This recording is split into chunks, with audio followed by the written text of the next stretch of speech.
Assalamualaikum warahmatullahi wabarakatuh. Saya Viana Amelia dari kelas 4 HKA ingin menyampaikan hasil riset saya terhadap suatu kasus untuk memenuhi tugas mata kuliah Hukum Perlindungan Anak dan Perempuan. Di sini saya akan membahas sebuah kasus yang terjadi di Jayapura, Papua, di mana ada bocah berumur 9 tahun dibunuh oleh ayah tirinya.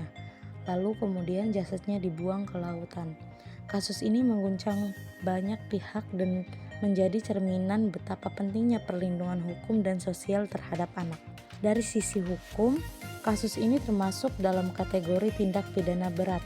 Dalam kasus ini terjerat pasal 338 KUHP, pasal 181 KUHP, juga dapat terjerat dengan pasal 340 KUHP tentang pembunuhan berencana yang ancaman hukumannya adalah hukuman mati, penjara seumur hidup, atau 20 tahun penjara. Selain itu, berlaku juga Undang-Undang Nomor 35 Tahun 2014 tentang Perlindungan Anak, perubahan atas UU Nomor 23 Tahun 2002, Pasal 80 Ayat 3, di mana pelaku yang melakukan kekerasan terhadap anak hingga meninggal dunia diancam pidana maksimal 15 tahun penjara dan denda maksimal 3 miliar rupiah.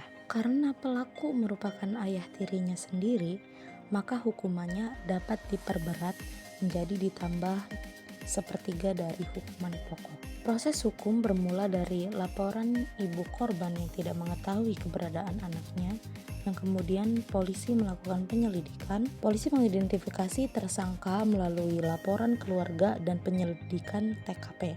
Lalu penangkapan pelaku. Tersangka ditahan dan dikenai dakwaan pembunuhan berencana atau kekerasan terhadap anak yang menyebabkan kematian. Selanjutnya, proses persidangan.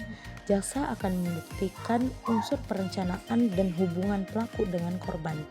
Dan kemudian jika terbukti, hakim akan memutus berdasarkan alat bukti dan tingkat kesadisan perbuatan pelaku. Sanksi hukum yang dijatuhkan, hukuman maksimal yakni hukuman mati atau penjara seumur hidup jika terbukti pembunuhan berencana sesuai pasal 340 KUHP. Tambahan pidana 1/3 dari pidana pokok karena pelaku merupakan ayah tiri korban. Dari segi perlindungan hukum, negara melalui Lembaga Perlindungan Saksi dan Korban dapat memberikan bantuan dan pemulihan psikologis bagi keluarga korban, terutama ibu kandungnya.